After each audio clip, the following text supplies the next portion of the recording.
we doing it? We're doing it. We got to talk about it. Martin Scorsese is back. Killers of the Flower Moon. Alan, you saw it last night. Yeah. Actually, in the afternoon, my local theater had a 2:30 screening in Great. IMAX, so I went. So this is the story. It's set in the 1920s, kind of post World War I, and it's about the Osage Native American tribe in Oklahoma. They are rich. Why?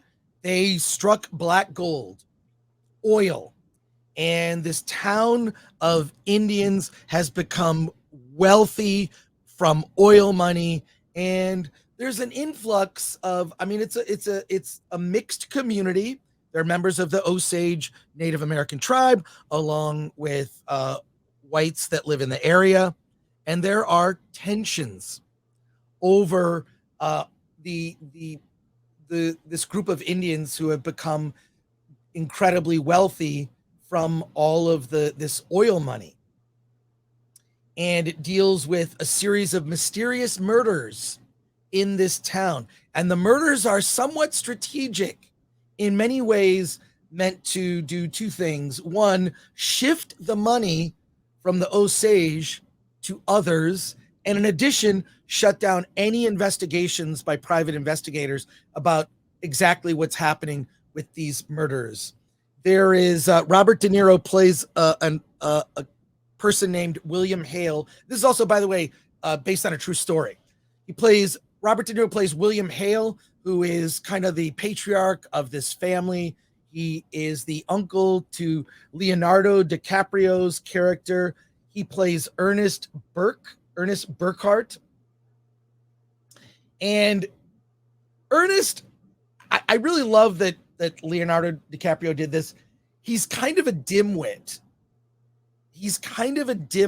And easily manipulated by his uncle, William Hale, who just sort of plants things that he should do, like he should marry a young Indian woman named Molly. He ends up in a romance with her. Ernest and Molly have this genuine romance. She's got a big family, sisters and whatnot.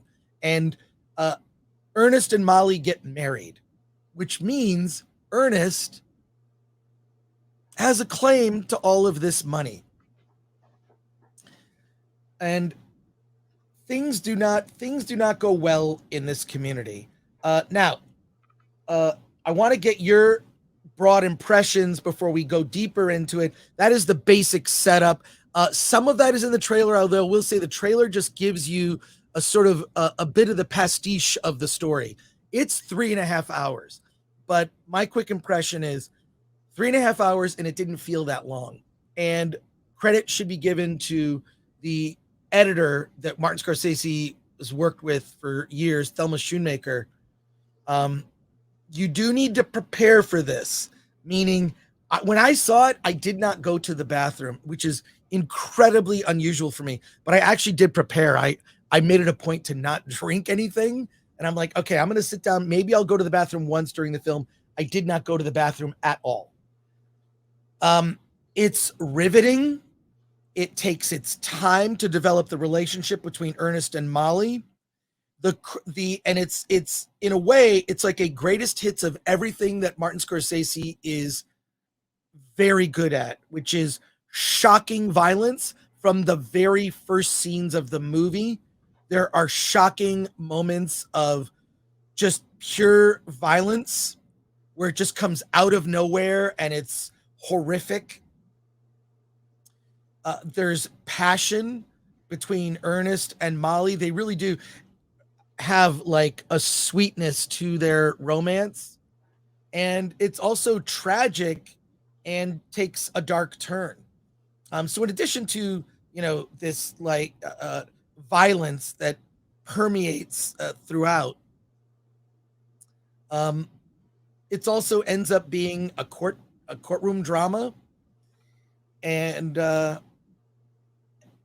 just performances. This is the thing that everyone's noted, and it is worth noting, is the performances in the film are just amazing. I mean, Leonardo DiCaprio, he's got these bad teeth, which is whatever. He's a soldier that just came back from World War I. and it appears as if he had some sort of something on the inside of his face. He changed his face. I mean, they did everything they could to make Leo did everything he could to make himself look uglier.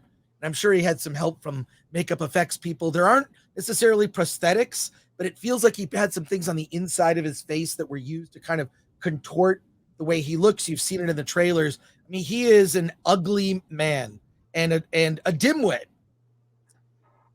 And I was taken by this film when you know the way that it kind of like is.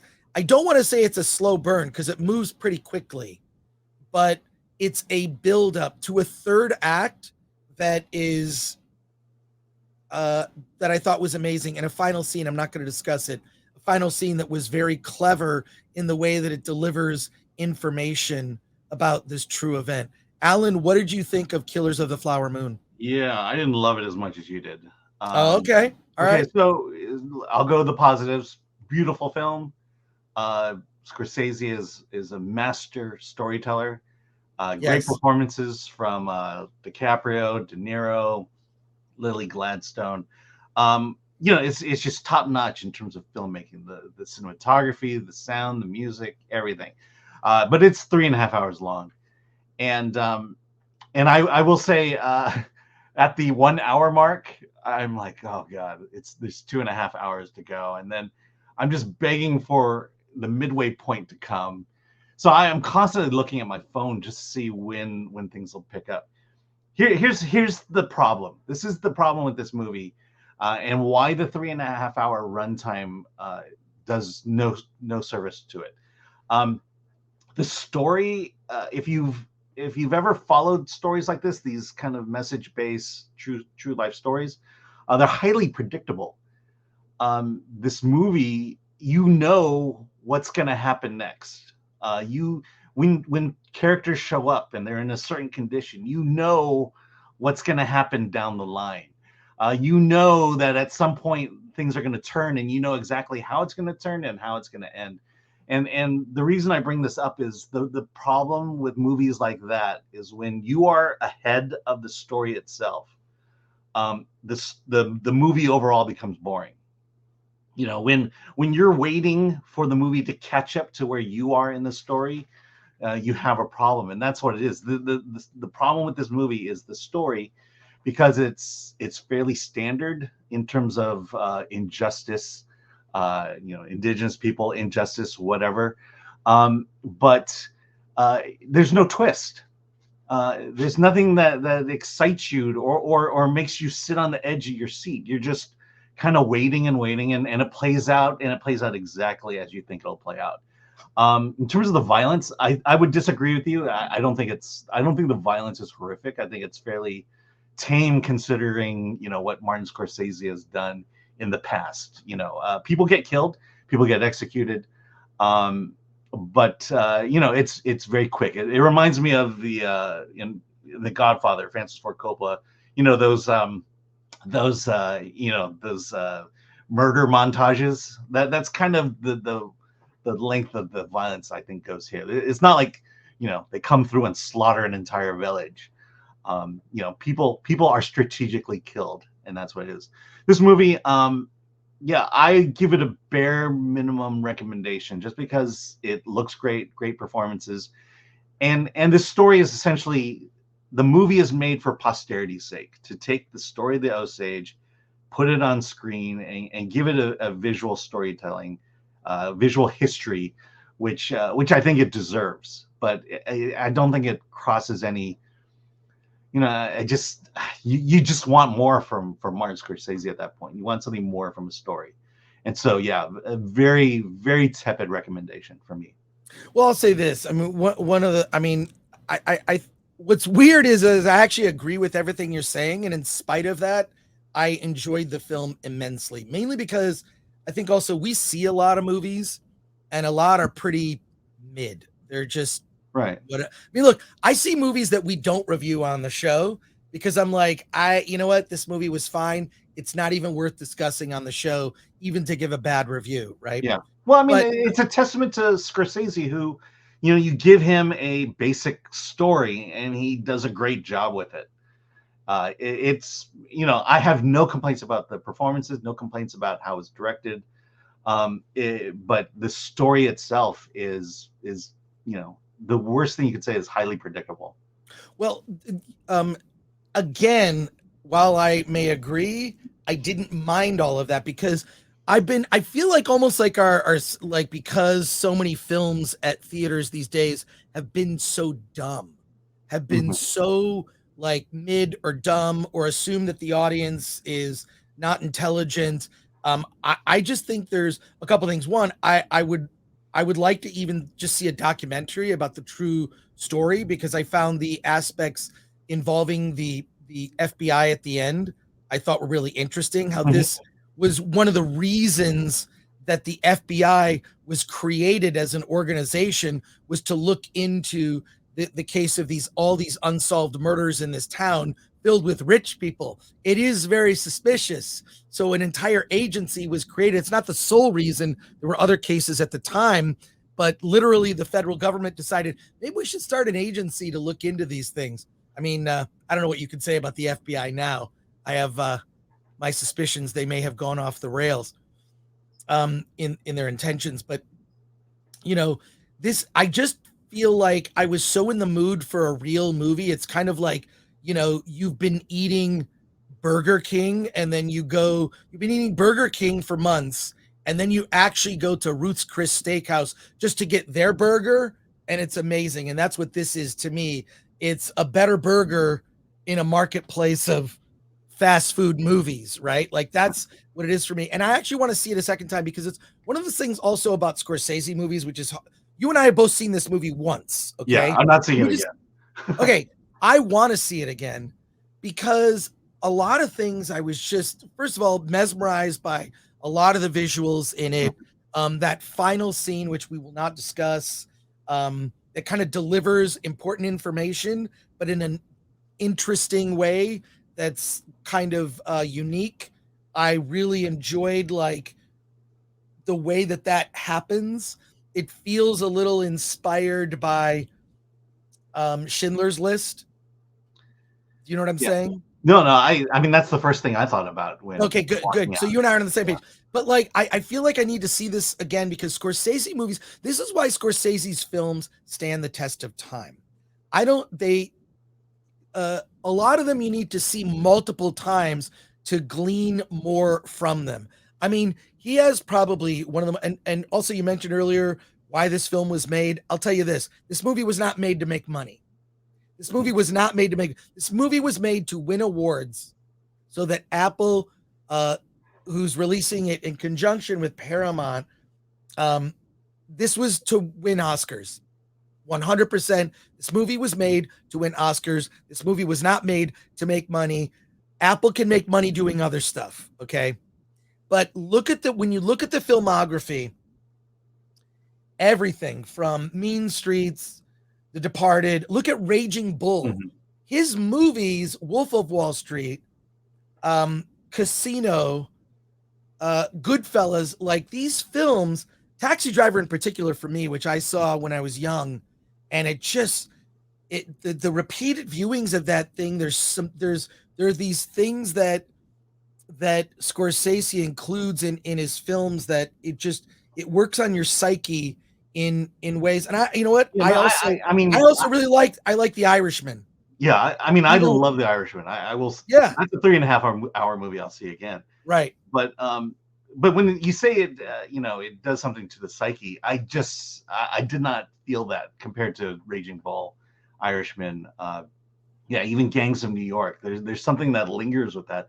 And I will say I'm glad the movie was made, because I think this story needed to be told. And right. I'm glad, and Scorsese did the best job that anyone could have ever done telling the story. But look, not to get political, but I'll do it for just a second. But I don't suffer from white guilt, and I wonder, I wonder, just how much that plays into it, and maybe right. I'm not connected to it as other people are. This is your problem, Chris. Yeah. The thing is this, if you've been watching me long enough, I don't care about white guilt. That's not going to work on me. But this is a true story. And also I feel like when you look at the characters that Martin Scorsese is interested in, he is interested in bad men. Look at his entire filmography is men doing horrible things. This is no different than all of his previous work, which basically is filled with terrible men doing terrible things. I was just really affected by this film, and I saw it with Dante James, who felt the same way. We walked out and said, wow, Scorsese still got it. I think that was like Dante's comment, and we were just very affected by it. And I plan to see this movie again in a theater because so many things went by. But like, yes, a lot of people might like, and I think that that'll work with the Academy. Frankly, I think that the woman, the actress who plays Molly, her name is Lily Gladstone. I thought she was incredible. And she'll get nominated. She's going to get nominated. Leo's getting nominated. Scorsese's getting nominated. De Niro, I don't know. He's always good. Jesse Plemons, who plays Tom White, who's a FBI agent, I think he's going to get nominated.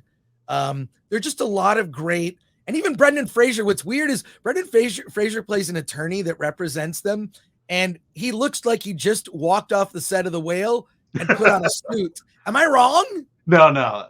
And his acting choice in this is interesting. Yeah. I'm like, wow, okay, that's a choice. And yeah, it was definitely a choice. I wasn't fully sold on that, but that was fine. I mean, he always, like, even the most bit part, Scorsese gets incredible actors, even for the smallest role. But I was just, I mean, this movie, other than DiCaprio and De Niro, is basically character actors you may or may not have heard of. Right. And he just pulls out some great performances out of them. Yeah. Look, I'm giving it a strong recommendation. You're giving it a mild. I'm giving mild recommendation. Yeah, that's my bare recommendation. And this is why you watch the Film Threat live streams. Get a little balanced view. I'm much more enthusiastic, but you know what? I'm a Scorsese simp. I don't care.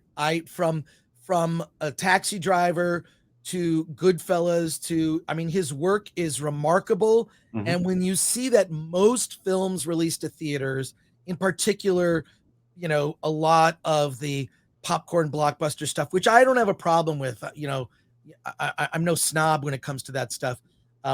This just stood out as the kind of movie I needed to see at the right time. And I plan to see it again.